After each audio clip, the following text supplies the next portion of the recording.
कर ली सोच विचार पगले, कर ली सोच विचार। हमारी आयु मात्र 4 दिन की है और यदि इन 4 अवस्थाओं में हमने भगवान का भजन कर लिया तब मानो के आयु श्रेष्ठ, हमारा जीवन श्रेष्ठ रहा। नहीं तो भैया हमारा पूरा जीवन वो 4 दिन जो आयु के मिले वो व्यर्थ चले, वो व्यर्थ चले गए। भले ही आप 100 साल हैं पर अवस्थाएं आपके जन्म से लेकर मृत्यु तक सिर्फ 4 ही रहेंगे।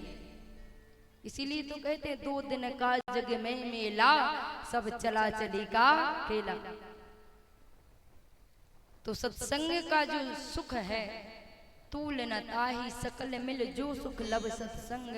इतना सुख, इतना आनंद सत्संग में जीव को प्राप्त होता है जो संसार में कहीं नहीं मिलता। संसार में प्राय देखो तो सुख है ही नहीं। श्रीमद् भागवत महापुराण में कहा गया कि ये जो संसार है दुखालय है। क्या है? दुखालय। जब आप पुस्तकालय में जाओ, पुस्तक की दुकान पे, तो संग्रहालय को कहा जाएगा पुस्तकालय। ऐसे ही हमारे आचार्यों ने संसार को कहा दुखालय, क्योंकि यहाँ पग पग पर सुख और दुख एक दूसरे के पूरक हैं। जीवन में यदि सुख है तो दुख भी अवश्य आएगा, इसमें कोई संदेह नहीं। यदि आज आप सुखी हैं तो कल दुख भी आएगा, अवश्य आएगा। क्यों आएगा? क्योंकि हमारा प्रारब्ध जो लिखा है उसके अनुसार हमें भोगना ही पड़ेगा। कई लोग कहते हैं बड़े दुखी हैं भाई साहब, इतना दुख जीवन में है, क्या करें दीदी जी। जब जीवन में दुख आए तो एक सूत्र याद रखना। क्या? भगवान पे विश्वास रखकर एक सूत्र जीवन में रख लो कि यदि आज हम दुखी हैं तो भगवान की कृपा से सुख का दिन भी बहुत जल्दी आएगा। और भगवान पे विश्वास रख के जब आप सुख भी भगवान की इच्छा से भोगते हैं तो दुख को भी भगवान की कृपा से भोगिए। उसमें घबराओ मत। ओ दुख में तड़पो नहीं, सुख में फूलो नहीं। दुख में तड़पो नहीं, सुख में फूलो नहीं। दुख में तड़पो नहीं, सुख में फूलो नहीं। प्राण जाए मगर नाम भूलो नहीं। प्राण जाए मगर नाम भूलो नहीं। प्राण जाए मगर नाम भूलो नहीं। प्राण जाए मगर नाम भूलो नहीं। अपने रथ को सुमार्ग लगाते चलो, कृष्ण गोविंद गोपाल गाते चलो। कृष्ण गोविंद गोपाल गाते चलो।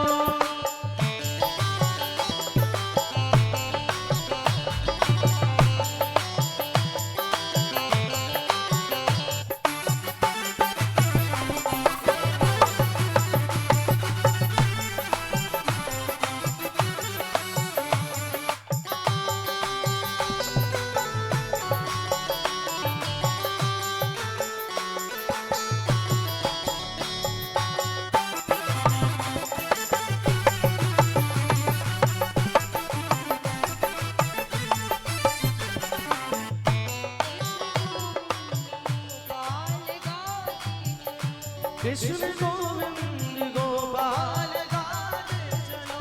अपने रथ को सुमार्ग पर लगाते चलो। अपने मन को सुमार्ग पर लगाते चलो। देखना इंद्रियों के न घोड़े भगे। देखना इंद्रियों के न घोड़े भगे। इनमें हरदम ये संयम के घोड़े पड़े। इन पे संयम हो, इन पे हरदम ये संयम के घोड़े पड़े। देखना इंद्रियों के न घोड़े भगे।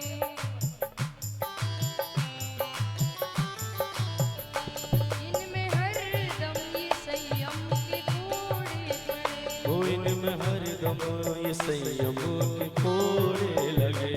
अपने रथ को सुमार्ग लगाते चलो कृष्ण गोविंद गोपाल गाते चलो हाँ,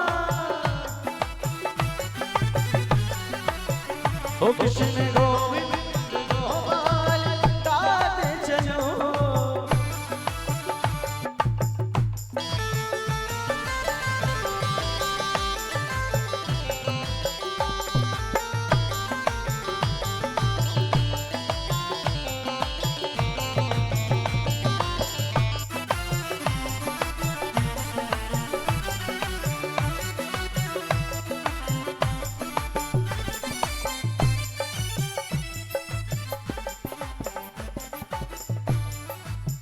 ओ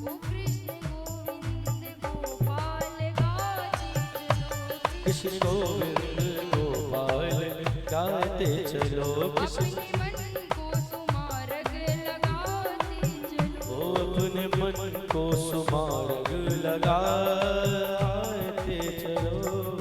बोलिए सियावर रामचंद्र चंद्र की जय। तो जीवन में यदि दुख है तो सुख भी अवश्य आएगा, और सुख है जीवन भर यदि कोई व्यक्ति सुखी दिखाई दे, याद रखो कि उसके जीवन में भी दुख आएगा ही, क्योंकि ये प्रकृति का नियम है।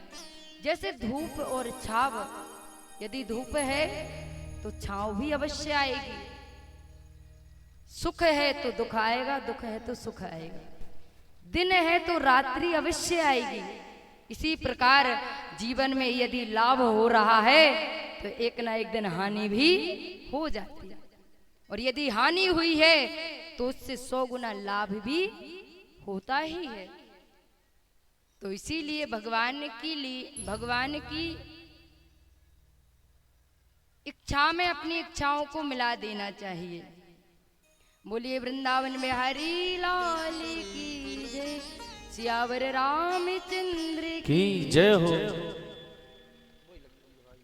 तो भगवान की इच्छाओं में हमारी इच्छाओं को सम्मिलित कर लेना चाहिए। जो प्रभु की जय हो, इच्छा, जय हो। जो भगवान की मर्जी, उसी मर्जी के अनुसार हम आप सब भगवान की मर्जी में अपनी मर्जी मिला लें तो याद रखना जीवन में कभी दुखी नहीं होना पड़ेगा, कभी दुखी नहीं होना पड़ेगा। तो ये सुख का क्षण, ये 7 दिन हम आप सबको प्राप्त हुए थे, जो संतों ने शास्त्रों ने कहे हैं कि सत्संग के जैसा सुख और किसी भी वस्तु में नहीं है, किसी भी चीज में नहीं है। जो सत्संग में प्राप्त होता है वही सत्संग आप सबको विगत 6 दिन से प्राप्त हुआ हनुमान जी की कृपा प्रसाद से। तो इस पावन यज्ञ में आप सभी ने आकर अपनी अपनी उपस्थिति दर्ज कराई। इस यज्ञ में हनुमान जी खूब कृपा आप सब पर करें। ऐसे ही आप सब मन से कथाओं को श्रवण करते रहें, भगवान ऐसा अनुग्रह आप सब पर करते रहें। और कथा में जो हमारे भैया यजमान बने अरविंद मिश्रा जी, इनका भी इस कथा में बहुत बड़ा योगदान रहा। हमारे सरपंच साहब मुनिराज भार्गव जी मड़खेरा के जो हैं, उन्होंने भी तन मन धन तीनों से अपनी पूरी सेवा इस कथा में दी। एवं राधा माधव सेवा समिति में जो सदस्य जुड़े हैं, उन सदस्यों ने भी अपनी आहुति इस यज्ञ में प्रदान करी। ऐसे महान दिव्य कार्य इस अनुष्ठान में जिन्होंने अपनी आहुति प्रदान करी, एक बार उनके लिए जोरदार करतल ध्वनियों से स्वागत कीजिए। तो समिति के जिन जो भैया लोग हैं, सभी के नाम प्राय आचार्य जी ने बोल ही दिए हैं। तो सभी का कल हनुमान जी की ओर से सम्मान होगा। आज महाराज श्री का भी आशीर्वाद प्राप्त होगा। तो हम आप सब इतने दिव्य आयोजन में आकर के उपस्थिति दर्ज कराते हैं। आप सब यदि नहीं होते तो ये कथा भी सफल नहीं होती। आप सब जो इतने दूर दूर बैठकर कथा सुनते हैं हर वर्ष, पंडाल में आकर सुनते हैं। एक बार आप अपने लिए ताली बजा लीजिए, क्योंकि आप सब नहीं आते तो हम कथा किसको सुना। यदि श्रोता ना हो तो वक्ता क्या करेगा। वक्ता और श्रोता भी एक दूसरे के पूरक हैं। और हम तो आप सबकी बेटी हैं, आप सब ने ही हमको बनाया। कृपा हनुमान जी की है, लेकिन हम वो दिन भी नहीं भूल सकते जब हम छोटे थे और बिछुआ के चाचा जी बैठे ही हुए हैं। वो हमें मोटरसाइकिल से हरी कथा बोलने के लिए ले जाया करते थे, बहुत दूर दूर तक।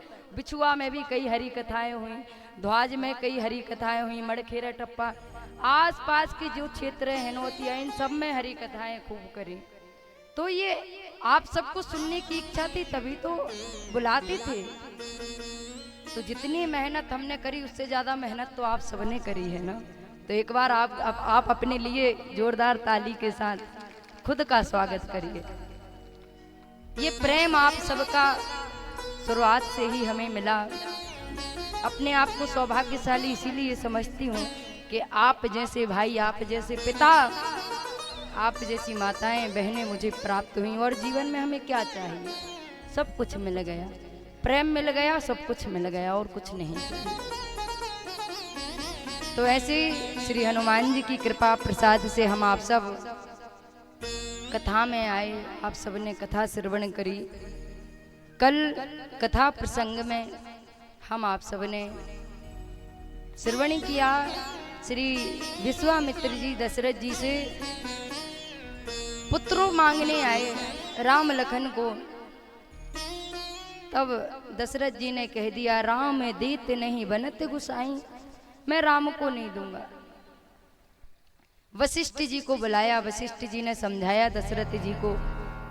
तब वशिष्ठ बहुविधि समझाई, वशिष्ठ जी ने समझाया। तब दशरथ जी ने राम लक्ष्मण जी को विश्वामित्र जी के साथ विदा किया।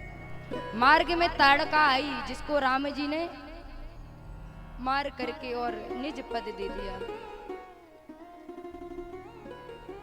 फिर मारीच सुबाहु, जब विश्वामित्र जी यज्ञ करने लगे, मारीच सुबाहु आए तो उनको भी भगवान ने, एक को तो सतजोज सागर के पार फेंक दिया और सुबाहु को मार डाला। जनकपुर से धनुष यज्ञ के लिए पत्रिका आई गुरुदेव के पास, और जब पत्रिका आई, रामलला सरकार ने सुना कि जनकपुर से पत्रिका आई। गुरुदेव ने कहा, राघव चलना चाहते हो? राम जी ने कहा, बिल्कुल चलेंगे। आज धनुष यज्ञ के लिए प्रभु विश्वामित्र जी के साथ चल पड़े, और मार्ग में अहिल्या जी का उद्धार भगवान ने किया। जो दीन है, जो हीन है, जो दुखी हैं, भगवान ऐसे दीनों पर बहुत जल्दी कृपा करते हैं। कई लोग कहते हैं कि भगवान बड़े लोगों को मिलते हैं, तो ऐसा नहीं है।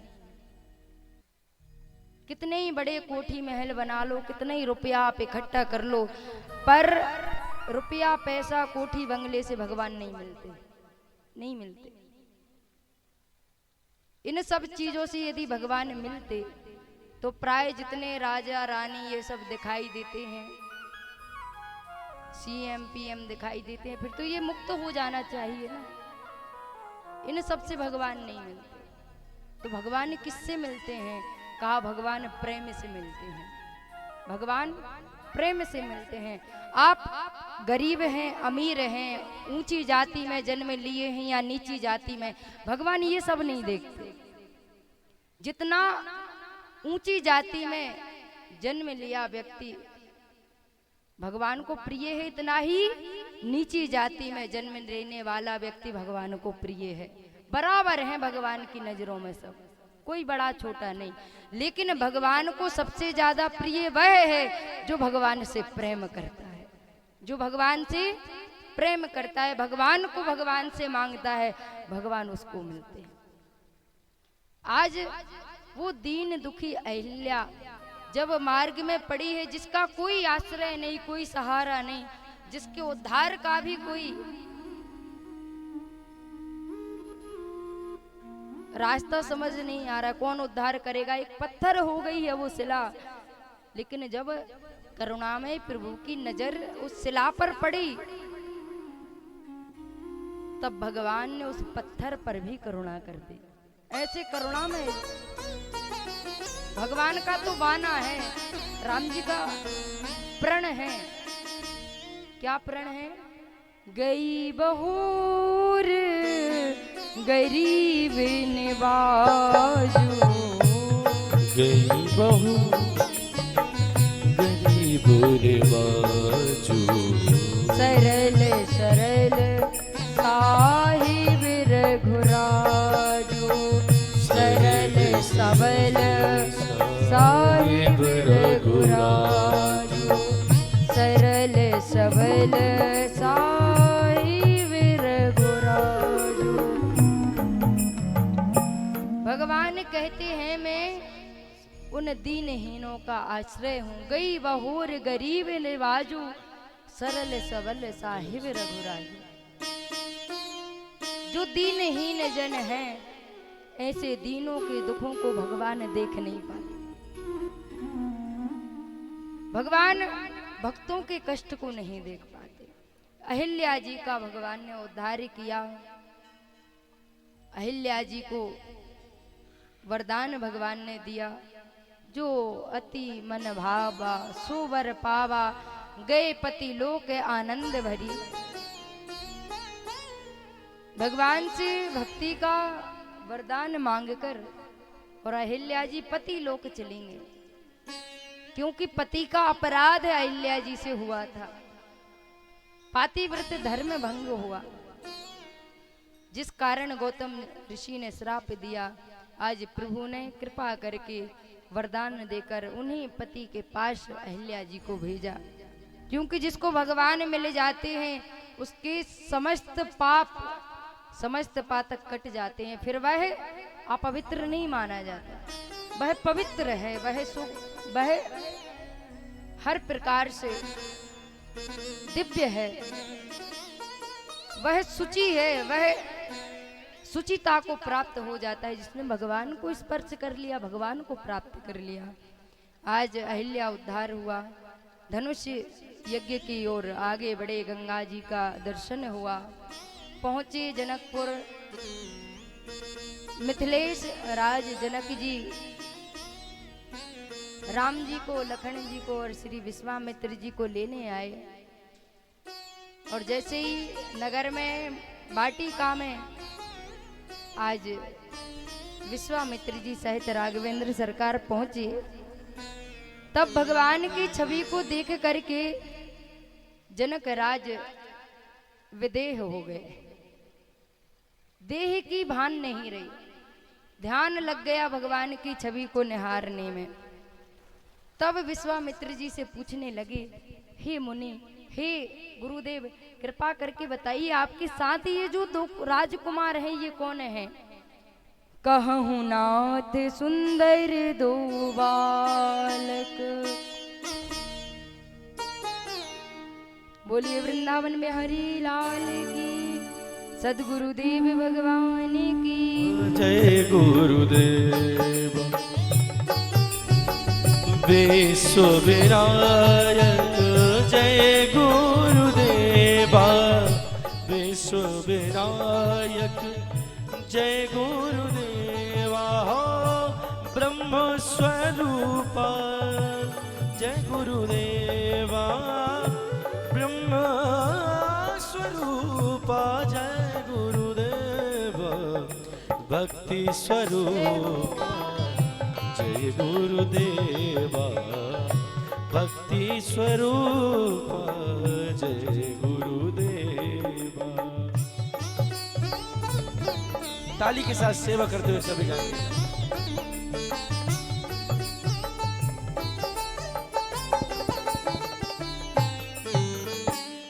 बोलिए गुरुदेव भगवान की जय, हनुमान जी महाराज की जय। जय जय श्री सीताराम। आज विश्वामित्र जी से विदेहराज जनक ने कहा, हे गुरुदेव, ये जो दो राजकुमार आपके साथ है ये कौन है? कहूँ नाथ सुंदर कहो नाथ सुंदर दो बालक। मुनि कुल तिलक की नृप कुल पालक। मुनि कुल तिलक नृप कुल पालक। हे नाथ कृपा करके कहिए जो आपके साथ ये जो दो बालक हैं ये कौन हैं? क्या ये मुनियों के मन में बसने वाले, उनके मन को आनंद देने वाले भगवान हैं, या ये किसी राजवंश के पालक हैं, अथवा जिन्हें वेदी नेति नेति कह के पुकारती है, क्या यह वह ब्रह्म युगल रूप धारण करके आ गया है? सहज विराग रूप मन मोरा, थकित होते जिमी चंद चकोरा। मेरा जो मन वैराग्य में रमा हुआ है, जो वैराग्य का एक क्षण भी त्याग नहीं करता, लेकिन वैराग्य को छोड़कर आज मेरा मन इनकी छवि को निहार कर इनमें मुग्ध हो रहा है। जैसे चंद्रमा चकोर को निहारता है, ऐसे ही मैं निश्चल भाव से कहता हूँ, मेरा मन कर रहा है कि मैं भी इनको चंद्रमा की भांति निहारता रहूं। आज विश्वामित्र जी मुस्कुराने लगे और बोले, राजन अच्छा तुम्हारा मन क्या कह रहा है? ब्रह्म है। विश्वामित्र जी कहने ही वाले हैं कि हाँ हाँ ये ब्रह्म है। विश्वामित्र जी ने कहा, राजन जो तुम समझ रहे हो ये वही है।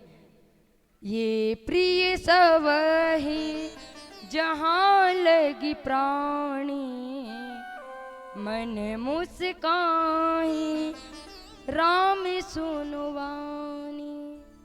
जैसे ही विश्वामित्र जी कहने वाले थे कि हाँ ये साक्षात भगवान पर ब्रह्म परमात्मा है, तैसे ही राम जी ने विश्वामित्र जी की ओर देखा, मुस्कुराकर इशारा किया, गुरुदेव हम लीला करने आए और अगर बता दोगे कि मैं भगवान हूँ तो लीला पूर्ण नहीं हो पाएंगी।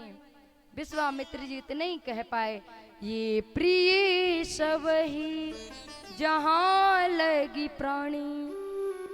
जितने जीव हैं चराचर के, ये उन सभी के प्राणों से प्यारे हैं। तब तक राम जी ने रोक दिया, गुरुदेव बस करिए, बस बस। मुस्कुराकर गुरुदेव रुक गए और फिर कहने लगे, रघुकुल मनि दशरथ की जाई, रघुकुल मनि दशरथ की जाई।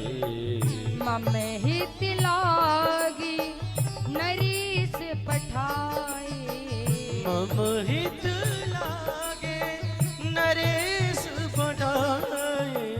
मम हित लागी नरेश पठाई, मम हित लागे नरेश पठाई।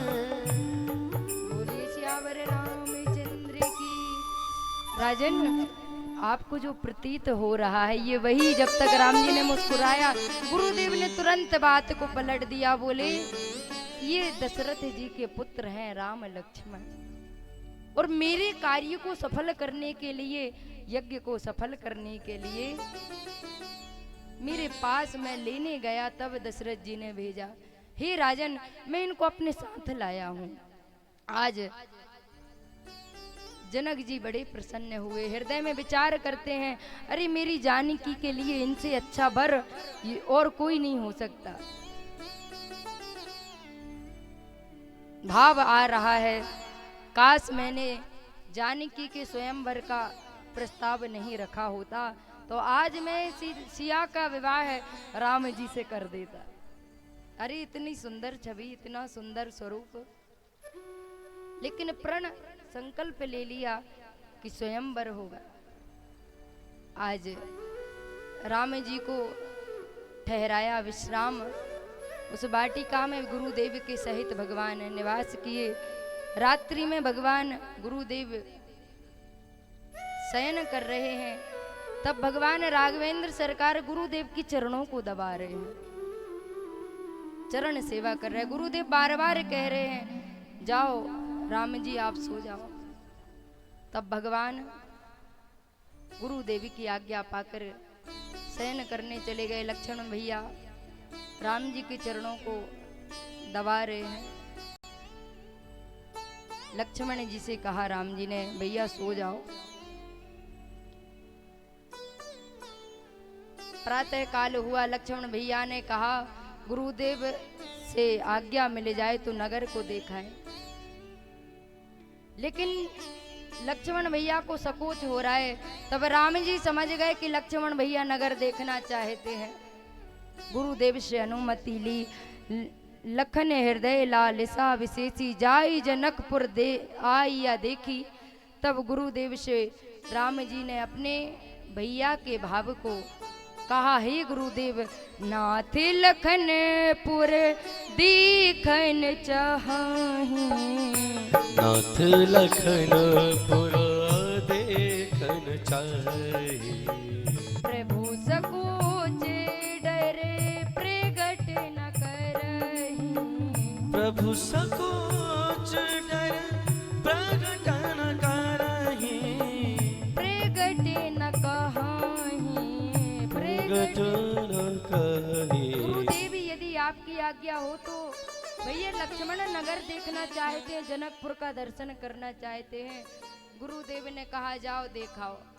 आज लक्ष्मण जी सहित राम जी जैसे ही जनकपुर में प्रवेश करने लगे, जनकपुर देखने जा रहे हैं।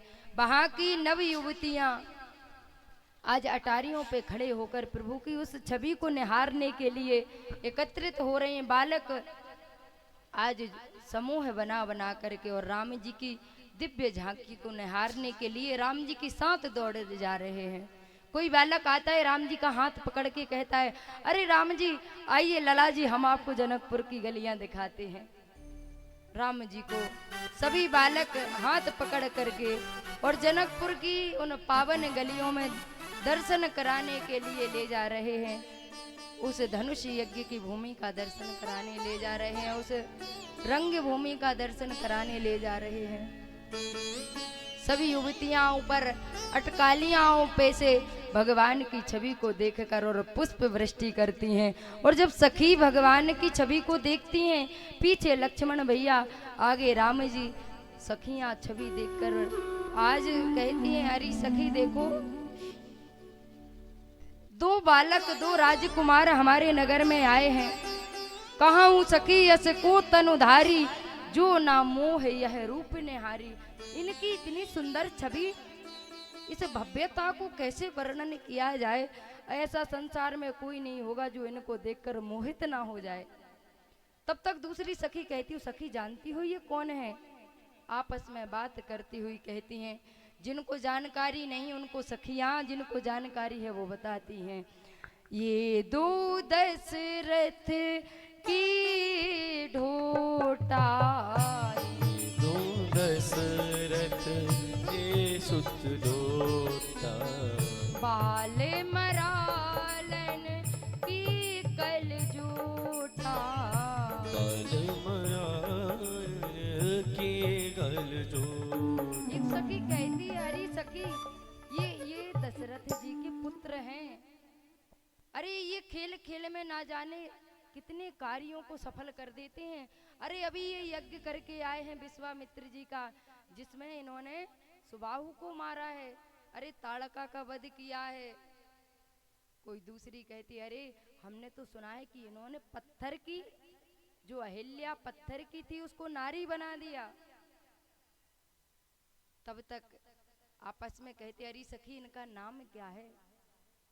तो सखियां, दूसरी सखी कहती है, श्याम गात कल कंजी बिलोचन, जो मारीच सुबोध मधुमोचन, गौर किशोर 20 वर काछी। अरे जो ये दो राजकुमार हैं, जो बड़े हैं, इन आगे जो चल रहे हैं, कौशल्या सुत सो सुख खानी, राम नाम और राम धनुषायक पानी। जो धनुष बाण लिए सावले सावले दिखाई दे रहे हैं, ये कौशल्या के सुत, कौशल्या के पुत्र राघव हैं, राम इनका नाम है। इनके पीछे जो धनुष बाण लेकर चल रहे ये भैया लक्ष्मण हैं। और देखिए आज सखी ने यहाँ कह दिया क्या, लक्ष्मण नाम राम लघु भ्राता, लक्ष्मण नाम राम लघु भ्राता, ओ लक्ष्मण राम लघु भ्राता, सुनो सखिता सुमित्रा माता, सुमित पिता सुमित्रा माता, सुमित्रा माता, सुमित्रा माता। कल हमने बताया था कि वहाँ जब लक्ष्मण जी का नाम रखा तब वशिष्ठ रखा लक्ष्मण नाम है उदार, जो उधार रखा यहाँ मोहर किसने लगा दी, सखी ने लगा दी। क्या कहा, लक्ष्मण नाम और राम लघु भ्राता।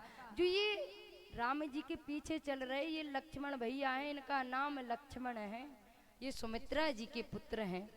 भगवान की सुंदर छवि को देखकर सखी कहती है, काश ये सावले सरकार हमारी जानकी के बर पति बने जाते, काश राजा ने ऐसा प्रण न ठाना होता कि सीता जी का स्वयंवर हो। अरे इन नेत्रों से जानकी का विवाह यदि राम जी के साथ होते देख लें तो बड़ा अहोभाग्य हो हम सबका। बार बार विधाता को मनाती हैं, ये विधाता यदि आप मुझ पे प्रसन्न हैं तो हमारी जानकी को ये सावले सरकार जो राम जी हैं यही वर के रूप में प्राप्त हो। आज सखियां आपस में यही भगवान विधाता से मांगती हैं। भगवान आगे बालकों के साथ हैं, बालक आकर हाथ पकड़ करके रंग भूमि ले गए, रंग भूमि दर्शन कराया, प्रभु वापस लौट कर आए, रात्रि विश्राम किया। और भगवान ने रात्रि में गुरुदेव की पुनः चरण सेवा करी। पहले नियम था कि जो आयु, अच्छा कल हमने एक नियम दिया था कि प्रतिदिन उठकर माँ बाप को प्रणाम करना चाहिए। बहुओं से कहा था कि अपने अपने सास के चरण प्रातः काल उठकर पढ़ना है सुबह है। तो हाथ उठाओ, किस किस ने अपने माँ बाप के चरणों में प्रणाम किया था आज सुबह है? सास ससुर को कौन कौन आज प्रणाम करके आएंगे? कोई नहीं आया, बस एक आध दो हाथ उठ रहे हैं। अच्छा जो हमारे छोटे छोटे बालक बैठे हैं, माताजी पिताजी के पैर छुए कि नहीं आज सुबह? वाह। और जो हमारे नौजवान बैठे हैं आप सबने छुए कि नहीं छुए? कह रहे हैं महाराज आपने तो छुए, पर जो मुस्कुरा रहे हैं, जो पीछे तक दिखाई दे रहे हैं, हाथ खड़ा करो किस किस ने आज सुबह अपने अपने माँ बाप के चरणों को छुआ है, पैर छुए हैं? नहीं छुए तो कथा सुनने काहे को आ गए जब एक बात भी नहीं मान सकते? तो भगवान राम जी से शिक्षा लो, प्रातः काल उठ करके माँ बाप के चरणों में प्रणाम करना चाहिए। बहुएं आज से नियम ले लेना, भले ही सास से बोला चाली हो या ना हो, पर सास को प्रतिदिन सुबह उठ करके प्रणाम करना है। दिन में 2 बार नहीं तो 1 बार अवश्य सास ससुर के चरणों में प्रणाम करना चाहिए। ये नियम लेना चाहिए आप सबको। घर में माँ बाप ही भगवान हैं, और माँ बाप को ही नहीं पूछ रहे हो तो भगवान तुमको कैसे पूछेंगे? विचार करो, जरा विचार करो। हैं कितने ही आप यहाँ वहाँ भटकते रहो। वास्तव में यदि घर में रहते हुए आपने यदि अपने माँ बाप में ही भगवान के दर्शन नहीं किए तो बाहर भी जाने पर आपको भगवान के दर्शन कभी नहीं हो सकते। पहले जो माँ बाप हैं उनमें ही भगवान का दर्शन करो। जो सास ससुर हैं उनमें भगवान का दर्शन करो, तब आप मंदिर में जाकर जल चढ़ाती हो, तब देवी आपका जल स्वीकार करती हैं। और यदि माँ बाप भूखे पड़े हैं तो भैया फिर तो कहने ही क्या, वो ऐसे ही हाल हो गया। वो मन में खोट भरी और मुख में हरी, तेरा मंदिर में जाने का क्या फायदा। में कोट भरी और में हरी, तेरा मंदिर में जाने का क्या फायदा। तन को धोया मगर मन को धोया नहीं, तन को धोया मगर मन को धोया नहीं, तेरा गंगा नहाने से क्या फायदा। तेरा गंगा नहाने से क्या फायदा।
व्यर्थ है पढ़कर मन ना उतारी अगर, व्यर्थ है पढ़कर मन ना उतारी अगर, ओ व्यर्थ है पढ़ के मन ना उतारी अगर, तेरा रामायण पढ़ने का क्या फायदा।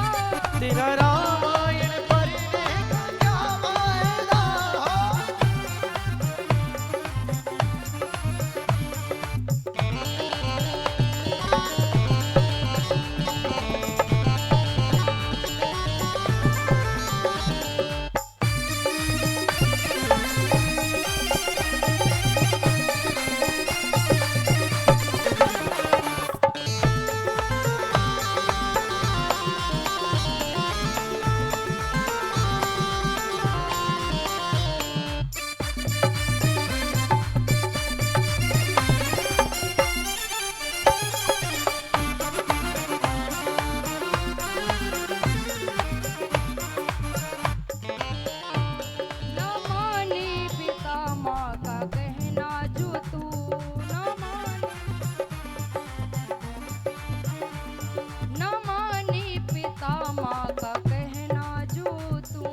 माने पिता माँ का कहना जो तू, तेरा मंदिर में जाने का क्या फायदा। तेरा मंदिर में जाने का क्या फायदा। तन को धोया मगर सभी का ये ताली के साथ, ओ तन को धोया मगर मन को धोया नहीं, तेरे गंगा नहाने से क्या फायदा। फिर गंगा नहाने से क्या फायदा। नहाने से क्या फायदा। मन में खोट भरी और मुख में हरी, मन में खोट भरी और मुख में हरी, तेरा मंदिर में जाने से क्या फायदा। तेरा मंदिर में